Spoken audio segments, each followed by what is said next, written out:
Assalamualaikum warahmatullahi wabarakatuh. Bismillahi walhamdulillah, wassalatu wassalamu ala rasulillah wa ala alihi wa sahbihi wa man wala. Rabbi shrah li sadri wa yassir li amri wahlul 'uqdatam min lisani yafqahu qawli, amma ba'du. Yang terhormat Ketua pengajian kita malam Senin Masjid Al-Barkah dan seluruh staf-stafnya. Yang terhormat para guru kita di sini, Ustadz Bakri, datang Ustadz Bakri, Insya Allah. Kemudian Ustadz Ahmad Syukur dan para ustadz-ustadz yang lain yang mungkin berhalangan untuk hadir pada malam hari ini. Kemudian hormat saya kepada seluruh orang tua kami, bapak-bapak hadirin yang berhadir pada malam hari yang berbahagia ini. Tentunya di awal pembicaraan ini kita puji Allah Subhanahu wa Ta'ala dengan mengucapkan kalimat Alhamdulillahirabbil alamin atas segala nikmat yang telah diberikan Allah kepada kita, sehingga apa yang kita niatkan, kita schedulekan, kita rencanakan dapat berjalan dengan baik, tentunya tidak lepas dari izin Allah Subhanahu wa Ta'ala. Kemudian salawat dan salam mari kita sampaikan kepada Nabi kita, Nabi besar Muhammad sallallahu alaihi wasallam dengan lafaz Allahumma sholli ala Muhammadin wa ala alihi sayyidina Muhammad. Alhamdulillah pada malam hari ini kita pengajian di rumah kami. Kalau tidak salah saya sudah 3 kali ya ambil pengajian selama saya ada di portal ini. Pertama di rumah Pak Bagol ya, 2 kali di sini.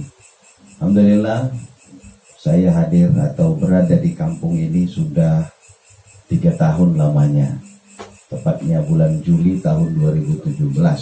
Sekarang masuk bulan Juli 2020, pas 3 tahun, dan dapat pengajian sudah 3 kali.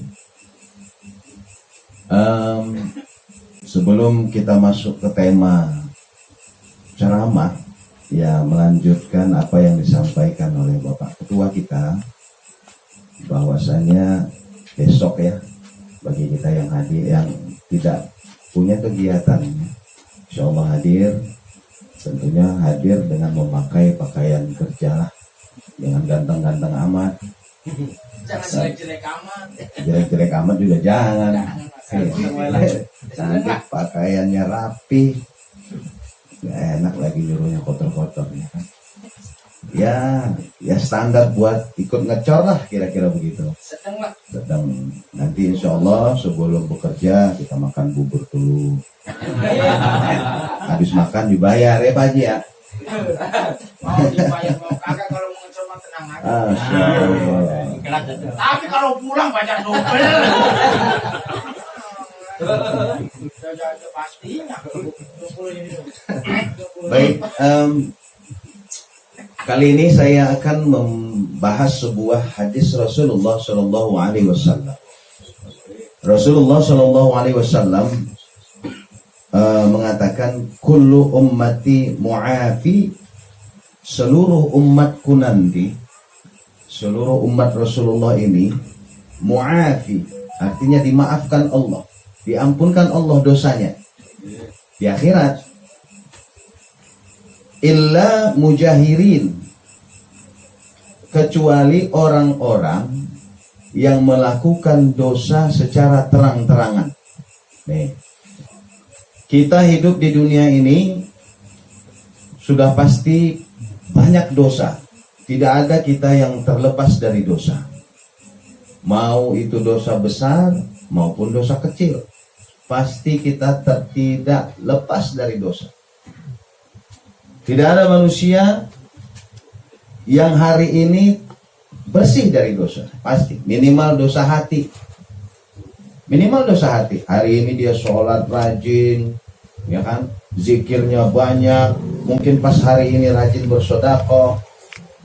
Hampir kagak ada dosanya hari ini. Pasti ada. Lagi duduk, ada orang lewat. Ngelihat orang itu kebetulan kulitnya hitam, hidungnya pesek, matanya belok, umpamanya. Jadi omongan, tapi dalam hati, ini orang kemarin bajunya itu mulu kayaknya ya. Dalam hati, udah dosa itu. Jadi apa yang terlintas di hati jadi dosa. Meskipun itu tidak masuk ke kategori dosa-dosa besar. Itu dosa-dosa kecil. Tapi tetap namanya dosa. Nah, semua dosa-dosa itu insya Allah nanti di akhirat, Allah, innallaha ghafurur rahim. Allah itu maha pengampun lagi maha penyayang. Yang sering saya sampaikan nanti kita diadili di sana, ada pengadilan terbuka dan pengadilan tertutup nanti di akhirat. Setelah perjalanan panjang kita di akhirat sana, setelah kiamat dunia ini, maka pengadilan tertutup. Allah tunjukkan semua dosa-dosa kita ini, maka Allah mengampunkannya. Nah, ada beberapa dosa yang tidak diampunkan Allah nanti di akhirat. Pertama, dosa syirik pada Allah. Dosa syirik ini tidak diampunkan Allah. Dosa durhaka kepada orang tua, itu tidak diampunkan Allah. Dan termasuk adalah dosa yang dilakukan secara terang-terangan. Apa dosa yang dilakukan secara terang-terangan itu? Yang pertama, kata Rasulullah, wa inna minal mujahirati ayya'mila ar-rijalu bil-laili wa 'amali summa yusbiha wa qad satarahu Allahu alaihi. Orang yang dosa terang-terangan itu, umpamanya dia malam melakukan dosa, orang tidak ada yang tahu. Tidak ada yang tahu dia. Tapi anehnya pada besok harinya, wa yaqul Fulan amilat barihata kaza wa kaza. Dia bercerita sama Allah, sama orang. Semalam aku begini, semalam aku begitu. Berarti dia bangga melakukan dosa ini. Satu, yang kedua, orang yang melakukan dosa terang-terangan, umpamanya main judi di pinggir jalan. Tuh terang-terangan tuh. Nantangin Allah dia. Nantangin Israel, bener. Kalau dia diam-diam ngumpet, malu melakukan dosa, masih ada maklum. Bukan maklum sih sebenarnya. Masih ada, apa namanya ya? Keringanan lah mungkin ya. Keringanan dari Allah. Karena kita tadi manusia yang tidak bisa luput dari dosa tadi. Tapi orang yang melakukan dosa dengan terang-terangan, itu nantangin Allah tuh. Kira-kira begitu. Bagaimana umpamanya, kalau dia melakukan kesalahan secara diam-diam, polisi lewat kagak tahu, umpama dikabarin orang, polisi masih maklum, tapi udah nantangin. Apa lo kira-kira begitu umpamanya? Ya pastinya yang tadinya kagak ada niat nangkep, jadi ditangkep tuh orang. Nangkepnya makin gemes. Makin gemes, injak-injak dulu kira-kira begitu. Nah iya, ini dosa yang dilakukan dengan terang-terangan, sama dengan orang nantangin Allah. Pastinya ada pertama, orang yang melakukan dosa terang-terangan, dia walaupun dia melakukan tersembunyi pada malam harinya, dia bercerita di siang harinya, itu bagian dari orang yang melakukan dosa terang-terangan. Yang kedua, orang yang melakukan dosa terang-terangan tadi melakukan dosa di halayak ramai. Yang ketiga, dosa yang terang-terangan tidak malu melakukan dosa. Tidak malu dia. Membuka umpamanya perempuan terbuka atau membuka aurat di tempat di halayak ramai, itu bagian dari melakukan dosa terang-terangan. Tidak memakai jilbab, terbuka auratnya, celana pendek, mending mulus, pahanya mulus. Ini udah pahanya uang benggolan semua. Bukan ngomongin orang. Ini kan kita cerita doang. Bukan curhat ya Pak Ustaz. Bukan. Tapi itu bagian daripada orang yang melakukan dosa terang-terangan. Bangga dia melakukan dosa itu. Padahal dia tahu pastinya membuka aurat itu adalah bagian dari dosa. Bukan hanya dosa pada dirinya, tapi gara-gara dia orang ikut berdosa. Liatin. Kagak dilihat, mau banjir, Kata Pak Kadi. dilihat dosa, kira-kira begitu. Gara-gara kita orang berdosa itu kan lumayan itu dosanya. Nah oleh karena itu kata Rasulullah, kullu ummati mu'afan illa mujahirina. Semua umatku besok di akhirat akan diampunkan Allah kecuali orang yang melakukan dosa secara terang-terangan. Mudah-mudahan kita yang hadir di sini, iya, seperti saya katakan tadi, tidak ada. Kita bersyukur kepada Allah. Allah tutupi aib kita. Serius. Jika Allah buka aib kita, saya pribadi sajalah. Jika Allah buka aib saya, mungkin bapak-bapak di sini tidak ada yang mau mendengarkan ceramah saya. Mau beli bubur saya. Bisa jadi. Aibnya di bubur. Loh, Pak Haji ngapain beli bubur dia? Orang dia bikin bubur pakai celana dalam. Umpamanya. Sarungan. Kan habis sholat tahan. Umpamanya.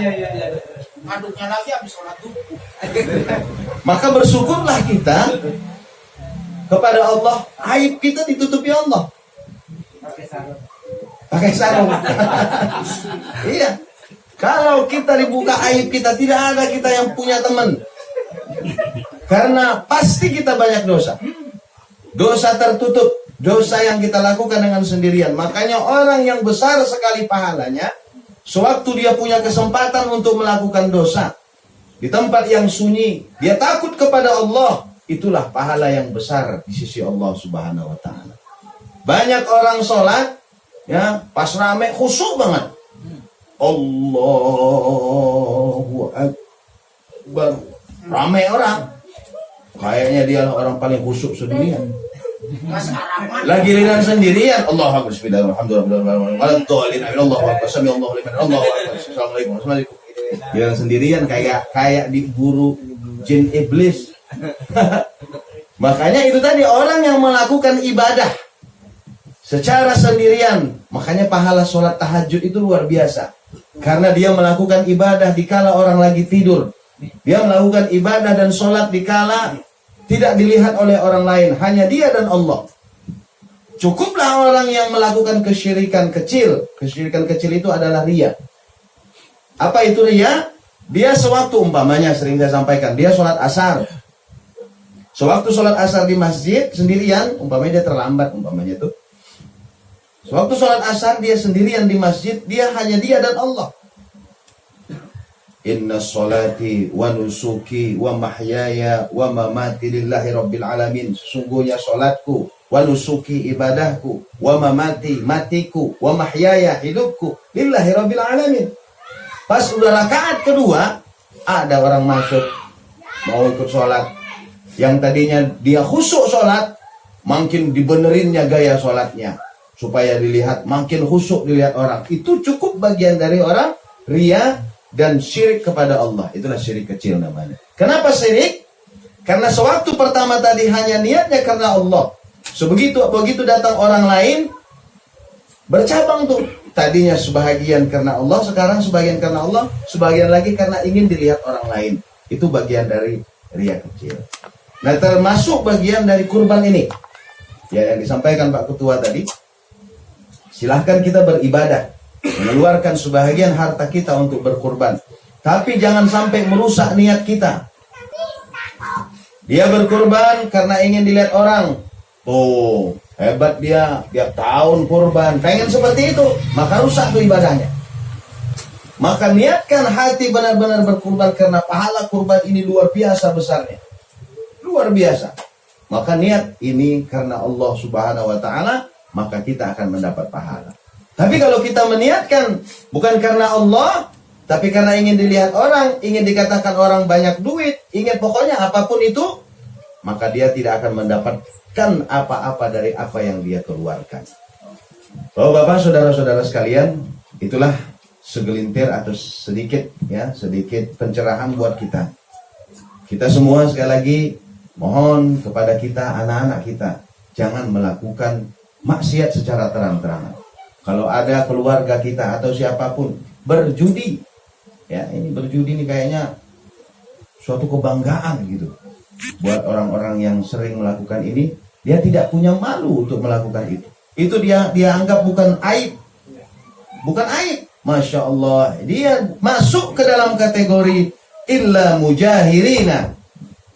Dia tidak akan mendapatkan ampunan Allah nanti di akhirat, dan tidak akan mendapatkan pandangan Allah nanti di akhirat, karena dia sudah nantangin Allah di dunia. Kira-kira begitu. Kalau dia nantangin Allah, lalu siapa lagi yang akan menolong dia nanti di akhirat? Saya kira hanya ini segelintir atau sedikit pembahasan kita tentang dosa yang tidak diampunkan Allah. Semoga kita terhindar dari dosa-dosa yang besar ini. Pertama tadi dosa syirik kepada Allah. Yang kedua dosa durhaka kepada kedua orang tua.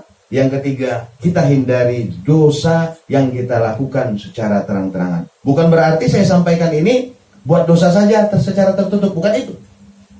Tapi setidaknya usahakan jangan melakukan dosa, dan paling tidak ya jangan melakukan dosa secara terang-terangan. Paling tidak jangan bangga melakukan dosa tersebut. Mudah-mudahan apa yang dapat saya sampaikan ini dapat bermanfaat tentunya buat kita sekalian, wabil khusus buat diri saya sendiri. Semoga Allah memberikan hidayah dan taufiknya kepada kita untuk tetap istiqomah tentunya. Kita la haula wala quwata illa billah. Kadang-kadang kita ingin berbuat baik, kita ingin, ada kadang orang pernah bertanya sama saya, Ustaz, saya ini kayaknya berat banget ingin melakukan ibadah, padahal hati kepengen gitu, tapi kayaknya berat sekali. Itu mungkin di dalam tubuh kita ada jin, bisa saja, maka keluarkan itu. Pak Haji tahu cara ngeluarin jin? Saya? Iya. Oh, bilangnya saya tadi rojek. Pasti. Masya Allah. Itu dia. Iya, Pak. Nah, kita minta pertolongan Allah, semoga Allah membimbing kita. Itu saya katakan la haula wala quwata illa billah. Tiada daya dan kekuatan kita. Pertolongan Allah yang kita harapkan, semoga kita bisa istiqomah dalam menjalankan ibadah, istiqomah dalam menjaga iman kita, istiqomah dalam keislaman kita. Karena selalu di khotib mengatakan di khutbah Jumat, ya ayyuhalladzina amanu taqullaha haqqa tuqatih wa la tamutunna illa wa antum muslimun. Jangan kamu mati sebelum kamu dalam keadaan Islam. Kita jangan kalau bahasa kami di Medan, jangan sok paten, sok hebat. Jangan. Wah, aku mah Islam, insya Allah mati nanti di Islam. Tidak. Iman itu keadaannya turun naik. Iya. Karena kata Rasulullah, ada nanti di akhir zaman umatku itu paginya beriman, sorenya kafir. Sorenya beriman, paginya kafir. Maka hati-hati. Maka Rasulullah saja dan para nabi selalu meminta perlindungan Allah supaya dijaga iman. Kita juga jangan lupa setiap berdoa, semoga Allah jaga iman kita. Mudah-mudahan ini yang dapat saya sampaikan, mudah-mudahan dapat bermanfaat. Billahi taufik wal hidayah. Wassalamualaikum warahmatullahi wabarakatuh.